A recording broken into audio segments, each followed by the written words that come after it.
Detective Sarah Williams rubbed her temples as she entered the dimly lit room where the crime had taken place. The victim, Mark Anderson, lay sprawled on the floor, a single gunshot wound to his chest. The apartment was eerily silent, and Sarah knew she had a challenging case ahead.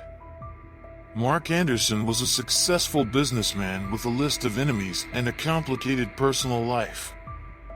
As Sarah delved into the investigation, she uncovered a web of deceit, betrayal, and hidden motives. The suspects were numerous, each with a plausible reason to want Mark dead. First on the list was Mark's business partner. Next was Lisa Turner, Mark's ex-wife. The divorce had been messy, with accusations of infidelity and financial manipulation. Mark had recently won a court battle, leaving Lisa with a substantial alimony payment. The motive for revenge was clear, but could she have gone so far as murder? Then there was David Miller, Mark's rival in both business and love. They were both vying for the same woman's affections, and the competition had escalated into a bitter feud. Sarah couldn't rule out the possibility that jealousy and rivalry had driven David to murder. As the investigation progressed, Sarah discovered a mysterious figure in Mark's life, a shadowy business associate known only as Mr. X. Mark had been involved in questionable deals, and Mr. X seemed to be the puppet master pulling the strings.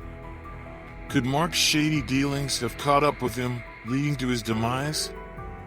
Days turned into weeks, and the list of suspects grew, but evidence remained elusive. Sarah's frustration mounted as she hit dead end after dead end. The alibis were airtight, and the motive seemed insufficient to warrant murder. One evening, as Sarah sat in her office surrounded by crime scene photos and witness statements, a thought struck her. What if the killer wasn't one person but a collaborative effort? The pieces began to fall into place.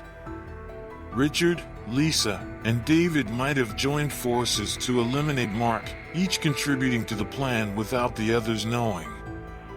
The more Sarah explored this theory, the more it made sense. They could have orchestrated the murder with precision, providing each other with alibis and covering their tracks. It was an intricate plot that required careful coordination. The revelation left Sarah with a dilemma: who among the trio was the mastermind? She couldn't pinpoint the ringleader without more evidence. The answer eluded her, and the case remained unsolved, waiting for someone with a keen eye to untangle the web of lies. As you ponder the possibilities, consider the motives, alibis, and connections of Richard Hayes, Lisa Turner, and David Miller. Can you identify the elusive mastermind behind the collaborative murder plot?